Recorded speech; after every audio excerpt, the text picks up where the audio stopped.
Hi everyone, welcome back to my channel.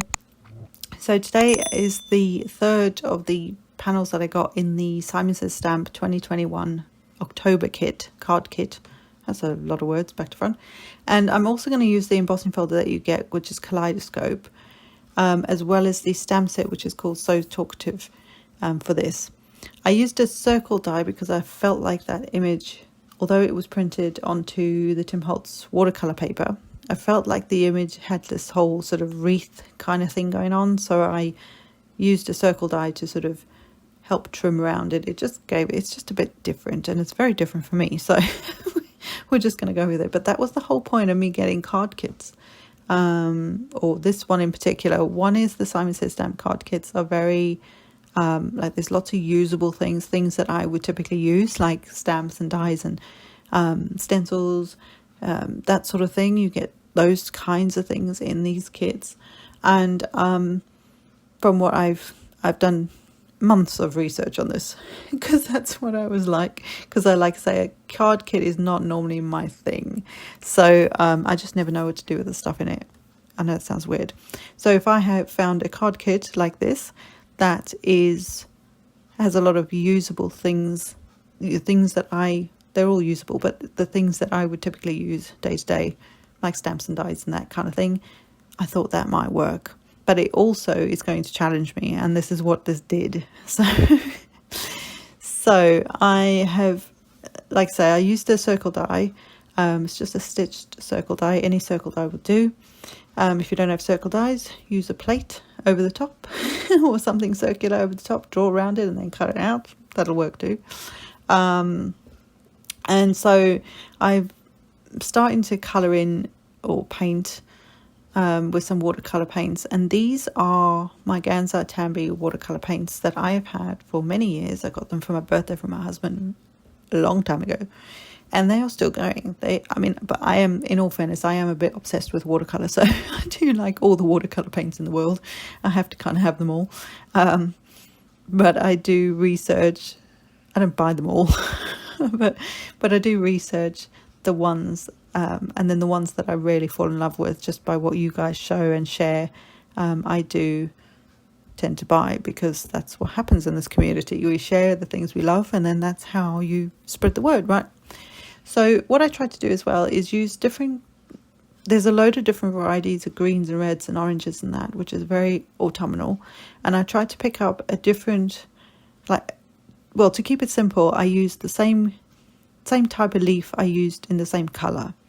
On one of the previous cards I've done for this card kit, I did a different colour leaf. I think it was the first one. I did a different colour, like a different tone of that, or different shade of that colour, same colour for every leaf. That's more difficult if you have less colours, but the nice thing about watercolours, you can mix your own colours, which I actually do quite a lot on this card. So where I thought a leaf looked a bit different, it got its own colour. Basically what I was doing. And then just very simple watercolouring. Nothing too difficult at all. And then on the right hand side, you can see I keep mixing. So whatever the colour was, I think I started off with the fox's little coat. I sort of tried to get that sort of orangey, but not in your face orange tone for his little coat, and then added another colour to add, to change the colour up for one of the leaves, and then now I'm using it for these like berries that are there, and I thought that actually added a nice red, but not more like I suppose like a mulberry sort of colour, if that makes sense. And then for the browns, again, I'm just grabbing one of the browns, and you'll see I'll add a different brown for some of the other acorns and the what are those things? I suppose like pine cone type things, I'm guessing. So I'll just, that's all I did. And like I say, I just mixed as I went, because sometimes that's just easier. And I'm mixing on my glass media mat. This is a Tim Holtz media mat. I love this thing. Yes, I know sometimes you see my head in it, but just go with it. But I love this thing. It's so handy for things like this, for mixing straight on your mat. I find it super useful. There is the white section on the right side. There is actually another mat that you get with it. That's kind of like a non-stick mat that clings to this part in this section, and that's really handy if you want to do mixing, like with the distress inks and things. He shows you how that works really well with that mat in particular. Obviously, don't do that when you've got your alcohol inks because it'll stain it. Yeah. So just mixing up some more browns. I actually watered down one of the darker browns because I felt like because there was no colour on what would be the white bit of the fox's face.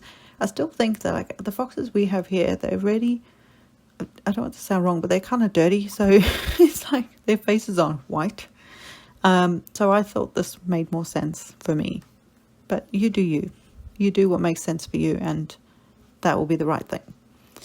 So I'm grabbing one of the sentiments that I thought fit the best with this little image for me. And I'm using, I forgot to say, this colour cardstock is Stampin' Up's Cajun Craze. And it's one of those colours that I didn't know what to do with for the longest time. But actually for autumn colours, it's perfect. And so I've used some Versamark Clear Ink to stamp it. And then I'm using some Antique Linen Distress Glaze embossing powder.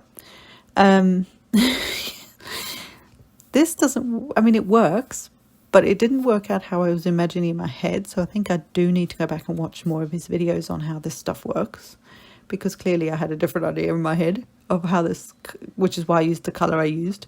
Anyway, so it looks okay. And when I stick it to the card, because I'll use it as a strip, and you'll see that in a second, it works okay. It looks fine, but it just didn't work quite right. It didn't stand out. The sentiment got lost on the whole card. So I didn't film the last bit, but I do redo the sentiment, and instead of embossing it in the antique linen, I actually emboss it in some white embossing powder, which is a Stampin' Up one that I have. And then I actually cut it out in a block rather than a strip, which is what I'm going to do now. So for me, it just worked out much better.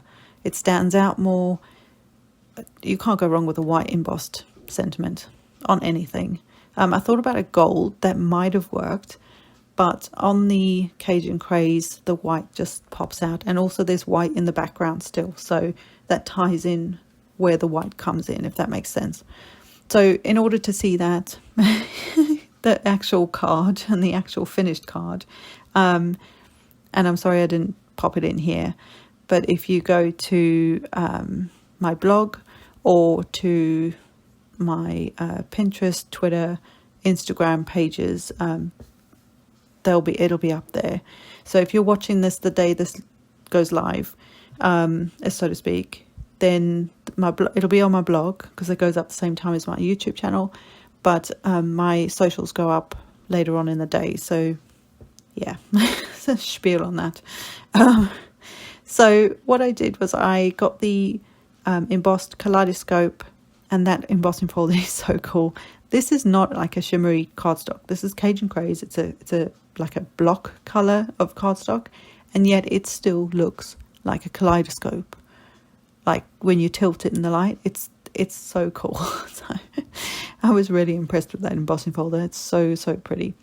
So I stuck that to a card base, and then I actually the fox and this where I've cut out with a circle, it goes across the whole width of the card, so it just gives it a different bit of interest. Then I stuck this sentiment on, and even now when I was doing this, I realized it's not standing out quite so well. So I should have known at this point I should have changed it, but I went with it until afterwards.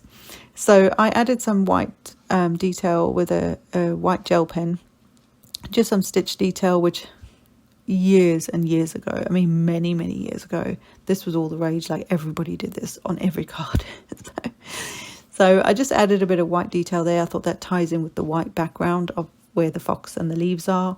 But in the end, even my husband looked at it and he went, it just doesn't work. The sentiment needs to stand out more. And I actually agree with him. It's not, it's there, but it's not quite there. And it's also off center, which annoyed me. So I very carefully peeled that off and added, and like I say, re-embossed it in some white embossing powder, and then cut the sentiment out in a block, which you've seen me do before, and put that with some foam tape over the front of the fox. So it turned out much, much better. So I hope you enjoyed this, guys, and I will see you next time. Bye.